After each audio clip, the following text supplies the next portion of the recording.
बिस्मिल्लाहिर्रहमानिर्रहीम। अस्सलाम वालेकुम नादरीन, आप यूट्यूब चैनल देख रहे हैं। मैं इमरान खान हूँ। बड़े लंबे अरसे के बाद ज़मान पार्क में रौनक वापस आई। ज़मान पार्क के रास्ते बंद कर दिए थे पुलिस ने, और पंजाब में ख़ास तौर पे लाहौर में सुहेल अफरीदी जहाँ जहाँ गए वहाँ पे पहले से पुलिस ने रास्ते बंद किए। हिकमत अमली ये है कि ज़्यादा लोग इकट्ठे ना हो पाएँ, यानी सुहेल अफरीदी का रास्ता वो रोक नहीं सकते, क्योंकि एक वज़ीर आला को रोकना, एक वज़ीर आला को गिरफ़्तार करना या सूबाई वज़रा के साथ ऐसा करना, ये प्रोटोकॉल्स के ख़िलाफ़ है। और अगर वो ऐसा करेंगे तो ये एक लिमिट और क्रॉस कर जाएंगे। वैसे मौजूदा हुक्मरानों का और इस्टेब्लिशमेंट का कोई पता नहीं कि वो कोई भी लिमिट क्रॉस कर सकते हैं, क्योंकि एक पागलपन है, एक ज़हनी मर्ज़ है जो काबू ही नहीं आ रहा। बहरहाल सुहेल अफरीदी को तो गिरफ़्तार नहीं कर रहे और ज़बरदस्ती सुहेल अफरीदी को रोक भी नहीं पा रहे, लेकिन सुहेल अफरीदी के आने से पहले जैसे ही इनको इतला मिलती है कि अब ये फ़लाँ जगह पे जाएंगे, तो वहाँ पुलिस पहुँच जाती है, रुकावटें डाल देती है, बैरियर्स लगा देती है और कोशिश की जाती है कि कम से कम लोग उस जगह पे पहुँचें। लेकिन हर जगह पे इसके बावजूद बड़ी तादाद में पाकिस्तान तहरीक इंसाफ के लोग आ जाते हैं। यानी इतनी फस्तायत और इतने जुल्म के बाद जब आपको पता चले फौरी तौर पे कि अब यहाँ जाना है तो कारकुन पहुँच जाएँ, तो ये बड़ी बात होती है। और बहुत सारे गिरफ्तार भी हुए हैं, हर घर के अंदर छापा पड़ा है। जो कारकुन है पाकिस्तान तहरीक इंसाफ के, उनके लिए ज़मीन तंग की हुई है। लंबे अरसे से पाकिस्तान तहरीक इंसाफ का झंडा तक उठाने नहीं दिया गया। इमरान खान साहब की कोई फ़ोटो लगाने की पंजाब पूरे में इजाज़त नहीं है। ऐसे में भी अगर लोग निकल रहे हैं तो बड़ी बात। ज़मान पार्क में बड़े अरसे बाद रौनक लगी।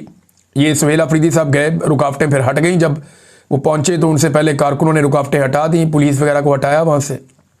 ये लोग गए, इमरान खान साहब की बहनें भी आईं, फैमिली के बाकी लोग भी आए, तो ज़मान पार्क को खोला गया। काफ़ी अरसे के बाद वहाँ अंदर के मनाज़िर लोगों ने देखे। अब इमरान खान साहब को जब से गिरफ़्तार किया गया है तब से लेकर अब तक यहाँ पे बिल्कुल एक बंदिश है और किसी किस्म का कोई एक्टिविटी यहाँ पे नहीं देखी गई। लेकिन अब एक्टिविटीज़ हो रही हैं। लाहौर में वकला से बातचीत की सुहेल अफरीदी ने, एक अच्छा तगड़ा खिताब किया। वहाँ पे वकला ने बड़ी दिलचस्पी शो की, बड़ी तादाद में वकील वहाँ पे मौजूद थे। वकीलों को उन्होंने ये कहा कि जी ये बदमाशी पुलिस की आपको ख़त्म करनी पड़ेगी, वकला को अपना किरदार अदा करना पड़ेगा। और वकला ये कर सकते हैं क्योंकि उनका रोज़ का थाने कचहरी का काम है। आम शहरी जो है वो तभी हौसला पकड़ेगा जब वकला और सिविल सोसाइटी और बाकी लोग जो ह्यूमन राइट्स के लिए काम करते हैं, जब वो खड़े हो जाएंगे तो आम आदमी भी खड़ा हो जाएगा। और आम आदमी जो है वो तो इंतज़ार कर रहा है कि कोई भी मूव चले, कुछ भी हो, धक्का लगाने का टाइम आए तो आम आदमी निकल कर धक्का ज़रूर लगाएगा। ये मैं अच्छी तरह जानता हूँ। ISF का एक कन्वेंशन है, उससे भी खिताब किया। वैसे सुहेल अफरीदी ने आज बड़ा मसरूफ़ दिन गुजारा और बहुत तेज़ी से वो मूव करते रहे। कई जगह पे उन्होंने बहुत सारे बयानात भी दिए और उनका एक चैलेंज है जो बड़ा आज मशहूर हो गया सुहेल अफरीदी का। ये चैलेंज मैं पहले भी कर चुका हूँ, मैं भी ये कह चुका हूँ कि ये हुकूमत करके देख ले, ये हुकूमत कभी नहीं करेगी। मैंने कई दफ़ा सर्वे करवाए, इसीलिए आसिम मुनीर बमुकाबला इमरान खान, क्योंकि नवाज शरीफ का तो अब बेचारे को तो उसकी अपनी पार्टी के लोग लीडर नहीं मानते। नवाज शरीफ के जो साबिक वज़रा हैं, जो मौजूदा वज़रा हैं, वो आसिम मुनीर को अपना लीडर मानते हैं, वो नवाज शरीफ को अपना लीडर नहीं मानते। आप देखें ना, जब भी कोई बात करता है वो कहता है जी आसिम मुनीर ने ये कह दिया, फील्ड मार्शल ने ये कह दिया, फील्ड मार्शल ने ये फैसला कर लिया, फील्ड मार्शल ने ये खिदमत कर दी, फील्ड मार्शल ने ये तहिया कर लिया, फील्ड मार्शल का ये अज़म है। वो सारे अब ये कहते हैं। माजी में ये नवाज शरीफ की गर्दान करते थे, अभी ये फील्ड मार्शल आसिम मुनीर की गर्दान करते हैं। तो मैंने कई मरतबा आसिम मुनीर को और इमरान खान का मुकाबला कराया। अभी 28,000 वोट पड़े थे, 2 वोट हमें मिले आसिम मुनीर के हक़ में, बाकी सारे इमरान खान के हक़ में वोट आए। मैंने आपके साथ शेयर भी किया, अगर आप जाकर देखना चाहें तो आप मेरी वीडियो पर जाकर देख सकते हैं।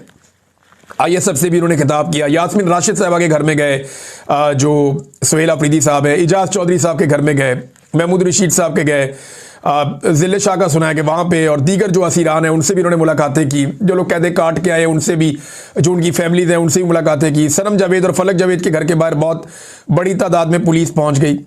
तो सुहेल अफरीदी ने एक चैलेंज किया, ये बड़ा ज़बरदस्त चैलेंज है। ये इन्होंने कहा सुहेल अफरीदी ने कि आप लोग ये कहते हैं कि पंजाब इमरान खान के साथ नहीं है या लोग नहीं निकल रहे, अब ये ना बयानिया बनाया जाएगा। हत्तुल इम्कान कोशिश की है पंजाब हुकूमत ने कोई बड़ा इकट्ठ हो ना पाए। और मैं आपको ये भी बता देता हूँ कि सुहेल अफरीदी कोई जलसा करने तो आए नहीं थे, उन्होंने मुख्तलिफ जगह पे लोगों पे मुलाकातें करनी थी, मुख्तलिफ जगह पे उन्होंने मुख्तलिफ तरह के लोगों से मुलाकातें करनी थी, इजहारी यकजहती करना था। थोड़ा सा जो पाकिस्तान तहरीक इंसाफ को एक दबाया गया है पंजाब में, उसको थोड़ा सा रिलीफ देना था। ये काम जो है वो धक्का लगाने आए थे, थोड़ा बहुत धक्का उन्होंने लगाया, लेकिन कोई बड़ा जलसा नहीं था। अगर जलसा अनाउंस किया होता तो सिचुएशन कुछ और होती। तो कोई बड़ा इकट्ठ, कोई रैली, कोई ऐसी चीज़ तो उन्होंने अनाउंस की नहीं थी। ये तो आए थे सिर्फ और सिर्फ पॉलिटिकली थोड़ा सा मोटिवेशन के लिए। लेकिन सुहेल अफरीदी ने इसका एक जवाब दिया कि जो लोग ये कह रहे हैं कि आज पंजाब इमरान खान के साथ नहीं खड़ा, मैं अनाउंस करता हूं आज दोपहर के 1 बजे, ये दोपहर 1 बजे उन्होंने अनाउंस किया। उन्होंने कहा दोपहर के 1 बजे कल रात को मैं जलसा करता हूं, शाम 6 बजे यहां पे, यानी एतवार का दिन होगा। उन्होंने कहा शाम 6 बजे जलसा करता हूं मैं मीनार पाकिस्तान लाहौर में, चैलेंज करता हूं, और आप कल शाम को 6 बजे जलसा करें पेशावर में। आप ग्राउंड का इंतखाब करें, आप नाम लें जगह का, फैसिलिटेट हम करेंगे। जो फैसिलिटी आप यहां हमें देंगे हम आपको वहां देंगे, देख लेते हैं कितने लोग कौन निकालता है। बड़ा जबरदस्त चैलेंज है सुहेल अफरीदी का। भाई नवाज शरीफ तो बहुत बड़ा लीडर है ना, 3 दफा वज़ीर आज़म रहा है पाकिस्तान का। फिर सुहेल अफरीदी ने कहा जी अगर आपको डर लग रहा है, परेशानी हो रही है तो ठीक है, 1 हफ्ते का वक्त ले लें, आप 1 हफ्ते के बाद जलसा रख लें। मैं अभी चैलेंज करता हूं सुहेल अफरीदी को, ये अभी तक टाइम ना दें, कल सुबह बता दें, सिर्फ 8 घंटे के नोटिस पे बता दें कि आप शाम को मीनार पाकिस्तान में जलसा कर सकते हैं इमरान खान के नाम पे, और आपको रोकेगा कोई नहीं। ना कोई पुलिस का नाका होगा, ना कोई ज्यादती होगी, ना कोई कंटेनर लगेंगे, ना कोई लाठीचार्ज होगा, ना कारकुन गिरफ्तार होंगे। पूरे लाहौर को इजाजत है, लाहौर के बाहर से कोई नहीं आएगा। आप जलसा कर लें मीनार पाकिस्तान में, दूध का दूध पानी का पानी हो जाएगा। इनको लग पता जाएगा कि अवाम निकल के आती कहां से है। ये तो फस्तायत के जरिए से इन्होंने लोगों को दबाया हुआ है, गोलियां मार मार के, कत्ल कर करके, गिरफ्तार कर करके, घरों का सामान तोड़ तोड़ के, ये चीजें करके इन्होंने लोगों को दबाया हुआ है। तो लोगों को एक हद तक दबा सकते हैं ना, जिस दिन लोगों को पता चला कि आज लोग हैवी हो गए हैं या लोग हावी हो सकते हैं या कोई तहरीक चल पड़ी है, तो लोग निकल कर ऐसा धक्का मारेंगे कि ये आपको नजर भी नहीं आएंगे बरतानिया से पहले। मैं इनको अच्छी तरह जानता हूं। तो सुहेल अफरीदी ने चैलेंज किया, इस चैलेंज का जवाब अभी तक किसी ने दिया नहीं। मैं ना कुछ मनाजिर देख रहा था टीवी चैनल्स के, पंजाब असेंबली में एक गमला टूट गया था, एक, अब वो भी पता किसी पाँव किसी का लगा है, छोटा सा एक गमला था वहाँ पड़ा हुआ था साइड पे, उसमें एक पौधा भी था, वो एक गमला टूट गया। अब किसी का पाँव लगा है गुजरते हुए कोई रश के अंदर, या किसी ने खुद तोड़ के एक तस्वीर बना ली है। वो तस्वीर पाकिस्तान का मीडिया दिखा रहा है, वो तस्वीर PMLN का सोशल मीडिया दिखा रहा है। ये दिखा रहे हैं जनाब देखो एक गमला टूट गया, कितना बड़ा नुकसान हो गया, देखो एक पौधा टूट गया, गमला टूट गया। ये मीडिया को शर्म आनी चाहिए, इन्हें शर्म करनी चाहिए कि खैबर पख्तूनख्वा में ड्रोन हमले होते हैं, उनके नतीजे में मासूम बच्चे शहीद हो जाते हैं, ख़वातीन शहीद हो जाती हैं, ये उसकी कवरेज नहीं करते, ये उसकी खबर नहीं देते। एक गमला टूटा है पंजाब असेंबली के बाहर और ये उसकी खबर दे रहे हैं, मातम कर रहे हैं। पंजाब असेंबली के बाहर एक गमला टूट गया, बहुत बड़ी खबर है, और खैबर पख्तूनख्वा के बच्चे ड्रोन हमलों में शहीद हो गए, कोई खबर नहीं है। ये अभी एक खबर देता हूँ, बलूचिस्तान में खवातीन अगवा हो गई हैं, वो लोग 3 दिन से CPEC के ऊपर रोड बंद करके बैठे हुए हैं। वो बेचारे एहतजाज कर रहे हैं कि हमारे साथ ज्यादती हो रही है, जुल्म हो रही है, उसके ऊपर कोई बात नहीं कर रहा, कोई आवाज़ नहीं उठा रहा। ये बलूचिस्तान का इलाका केच में हामला खातून हानी दिलवाश, 17 साल लड़की खैरुन्निसा वाहिद और फरीद एजाज की जबरी गुमशुदगी हुई है, उन्हें जबरी तौर पर लापता किया गया। लवाहिकीन गुज़िश्ता 3 दिनों से ये ताजाबान में CPEC रोड बंद करके धरने पर बैठे हैं, लेकिन अब तक कोई सुनवाई इनकी नहीं हुई, किसी मीडिया ने इनकी खबर नहीं दिखाई। उधर ड्रोन हमले हो जाते हैं कबायलियों पे, बलूचिस्तान में जबरी गुमशुदगियां हो जाती हैं, पाकिस्तान के मीडिया के लिए ये कोई खबर नहीं है। इमरान खान को गंदा पानी दिया जाता है वजू करने के लिए, ये कोई खबर नहीं है, वो साबिक वज़ीर आज़म है। लेकिन ये बहुत बड़ी खबर है कि पंजाब असेंबली के बाहर पड़ा हुआ एक गमला टूट गया। अंदाज़ा करें आप मीडिया की 2 नंबरी की, ये रातिब खोर मौलवी और ये इस किस्म का मीडिया, ये पाकिस्तान के सबसे बड़े मुजरिमों में से एक मुजरिम है।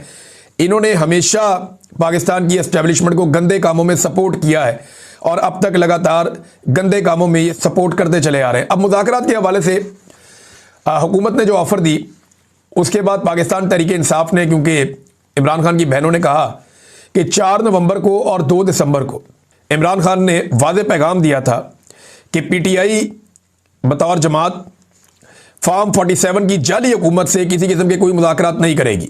ये उज़्मा खानम ने कहा कि जनाब हमने तो मुलाकात नहीं करनी, को मुज़ाकरात नहीं करने उनके साथ जाली फॉर्म 47 की हुकूमत से। लेकिन साथ ही साथ इमरान खान साहब ने महमूद अचकज़ई साहब को मुज़ाकरात के हवाले से टास्क दिया हुआ कि वो अगर करना चाहें तो वो कर सकते हैं। अगर PMLN वाकई संजीदा है तो महमूद खान अचकज़ई को बुलाकर मिल ले, नवाज शरीफ से उनकी मुलाकात करवाए और फिर उनको इमरान खान से मिलने दे, तो दूध का दूध और पानी का पानी हो जाएगा।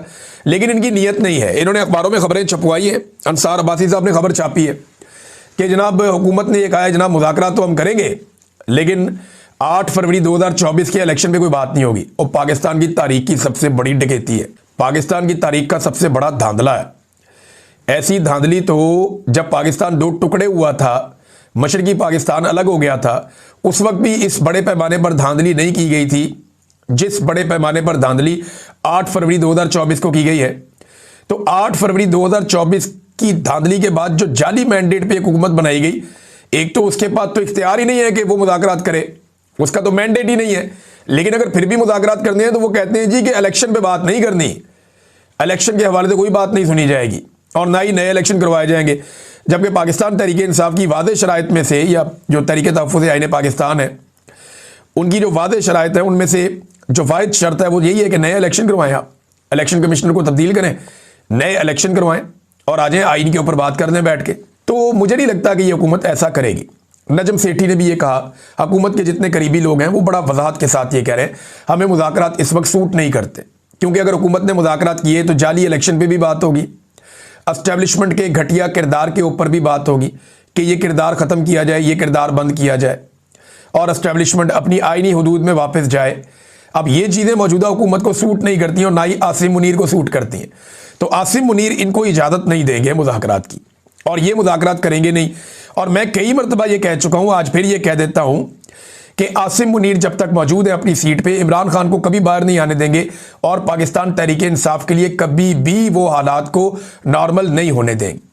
उसकी वजह यह है कि इसके अंदर उनको अपनी तबाही नजर आती है और जो कुछ वो कर चुके हैं अब उनके पास पीछे हटने का रास्ता नहीं है। अगर आसिम मुनीर को किसी मौके पर यह करना पड़ा तो याद रखिएगा वो शदीद तरीन दबाव में और परेशानी में ये करेंगे, अदरवाइज वो ये कभी ना करेंगे ना होने देंगे।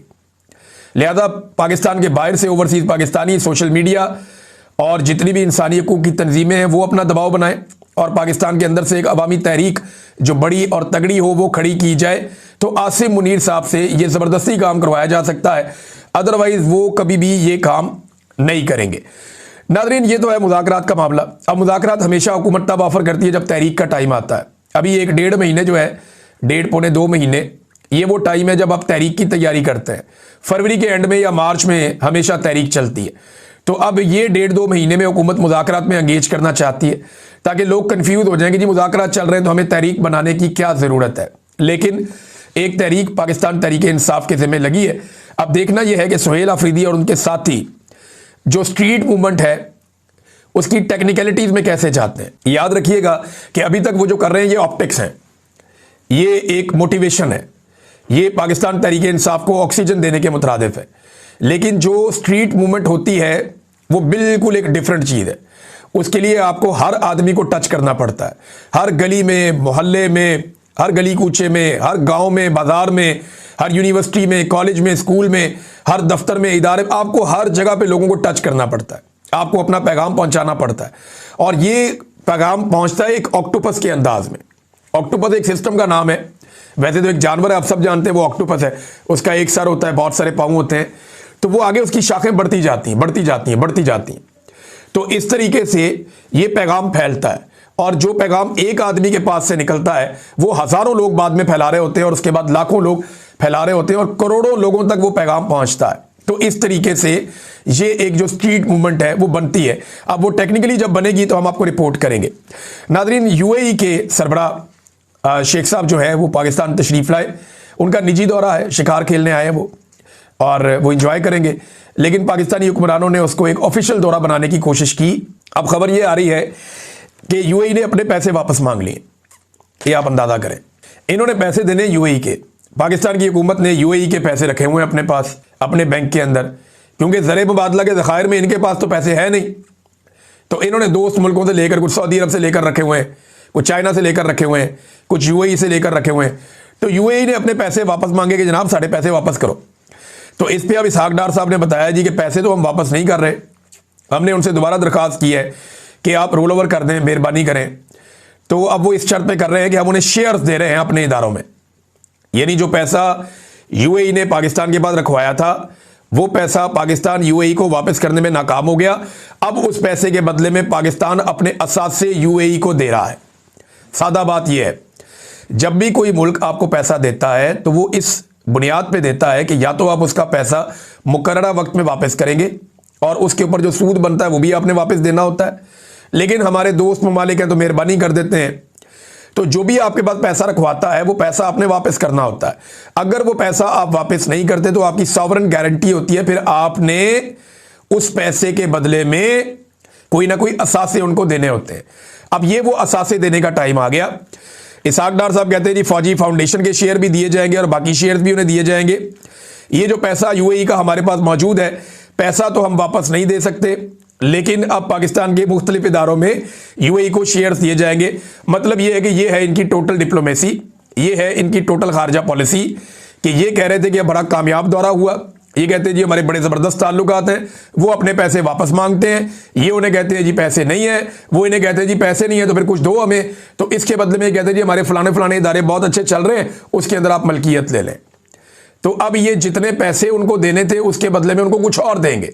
अब वो क्या क्या देंगे ये आपको शायद पता चले और शायद आपको बताया ही ना जाए। अब नाज़रीन, सादी सी बात जो पीआईए वाली है ना, वो सादी तरीन बात तो ये है मेरी नज़र में, पीआईए पर पाकिस्तान की फ़ौज के जो कारोबारी अफराद हैं उनकी नज़र थी, जो कारोबार चलाते हैं फ़ौज का, उनकी नज़र थी पीआईए के ऊपर कि ज़बरदस्त इदारा अगर काबू आ जाए 10 अरब में, और वो उसे ओने पोने ख़रीदने में कामयाब हो गए हैं। बस बराह रास्त बोली में उन्होंने हिस्सा नहीं लिया, लेकिन पीआईए जो है वो अब पाक फ़ौज का ही है और फ़ौज का जो ज़ेली इदारा है फ़ौजी फाउंडेशन, अब ये उनके ज़रिए असर चलेगा। फौजी फर्टिलाइज़र कंपनी जो है वो पीआईए को चलाएगी, ड्राइविंग सीट पे वही होंगे, वही इसको कंट्रोल करेंगे। नजम सेठी ने भी ये बात की, बाकी ने भी की कि फ़ौज चाहती तो बराह रास्त बोली का हिस्सा बन जाती, लेकिन उन्होंने कहा कि शर्मिंदगी होगी, प्रोपेगेंडा होगा, लिहाजा उन्होंने आगे किसी और को कर दिया। जब उन्होंने खरीद लिया तो फ़ौज उसके अंदर शामिल हो गई, अब फ़ौज ही उसे कंट्रोल करेगी और कोई उसे कंट्रोल नहीं करेगा। तो नाज़रीन, पाकिस्तान का एक इदारा पाकिस्तान के दूसरे इदारे ने कंट्रोल कर लिया और काबू कर लिया। तो पीआईए जो पाकिस्तान की एक एयरलाइन थी वो अब एक इदारे की एयरलाइन बन गई है और वो उसे कंट्रोल करेंगे, वो उसको मुनाफा बख्श बनाएंगे, वो उससे फ़ायदा उठाएंगे। पाकिस्तान तहरीक-ए-इंसाफ ने अपने आप को अलग कर लिया उस स्टेटमेंट से जो ब्रेडफोर्ड में एक एहतजाज हो रहा था और वहाँ पे बद्दुआएं देने वाली एक खातून थी। वो खातून के स्टेटमेंट से पीटीआई ने अपने आप को अलग कर लिया। उन्होंने कहा जी हमारा वो खातून कोई ओहदेदार तो है नहीं, ना उनके बाद पीटीआई का कोई इस वक्त डेजिग्नेशन है वहाँ बरतानिया में, और उन्होंने जो बात की वो उनकी अपनी ज़ाती राय है। फिर पीटीआई ने कहा जी हम नहीं समझते कि ये कोई धमकी है, एक आम सी खातून वो क्या धमकी देगी फील्ड मार्शल को, लेकिन वो उनकी बदवाएं ज़रूर हैं। तो बदवाएं टाइप उन्होंने दी और ये इतने डरे हुए हैं, इन्होंने जाके बरतानिया को शिकायत लगा दी कि जनाब फील्ड मार्शल को ये आम सी औरत कत्ल कर सकती है या कोई इस तरह का मामला है, और वहाँ धमकियाँ दी जा रही हैं। बहरहाल ये पीटीआई ने कहा जी कि हमारा इस औरत के साथ कोई ऐसा ताल्लुक नहीं है, बहुत सारे लोग आते हैं एहतजाज करने के लिए, उनकी अपनी अपनी राय होती है और हम इस स्टेटमेंट का हिस्सा नहीं है। तो टेक्निकली पीटीआई जो है वो ठीक काम कर गई है मेरे ख्याल में। अगर कोई इशू होना भी था तो उनके साथ नहीं होगा। दूसरा नाजरीन, हमास को गैर मुसल्लह नहीं करेंगे, ये इसहाक डार ने कह दिया। इसहाक डार साहब का एक बड़ा ज़बरदस्त ट्रैक रिकॉर्ड है। इसहाक डार साहब ने आज तक जो भी कहा है ना उसका उलट ही हुआ है। ये रिकॉर्ड है इसहाक डार साहब का, वो जो भी स्टेटमेंट देते हैं उसका उलट ही होता है। इन्होंने जब भी मईशत के बारे में कोई बात कही वो उल्टी हो गई, इन्होंने जब भी किसी खारजा पॉलिसी के बारे में कोई बात की वो उल्टी हो गई, इन्होंने जब भी कहा कि शहबाज शरीफ कभी भी डोनाल्ड ट्रंप के इस मनसूबे पे नहीं मानेगा, वो किसी और मनसूबे पे मानेगा, वो बात उल्टी हो गई, जाके इन्होंने अक़वाम मुत्तहिदा में वोट भी दे दिया। तो इसहाक डार साहब जो कहते हैं ना उसका उलट हो जाता है। अब डार साहब ने अल्लाह खैर करे ये कह दिया है कि हमास को गैर मुसल्लह हम नहीं करेंगे या हम हमास को गैर मुसल्लह करने वाले सिलसिले का हिस्सा नहीं बनेंगे, तो ये करने हम नहीं जाएंगे, इसमें जी सिविल मिलिट्री बड़ी हमारी वजाहत है। तो ये मौलवियों के दबाव की वजह से इसहाक डार ने स्टेटमेंट दिया है, लेकिन अगर इसहाक डार ने कह दिया है ना तो मुझे शक है कि आप ये ज़रूर करेंगे। अब तक के लिए इतना ही, अपना ख्याल रखिएगा, अपने इस चैनल का भी अल्लाह हाफ़िज़।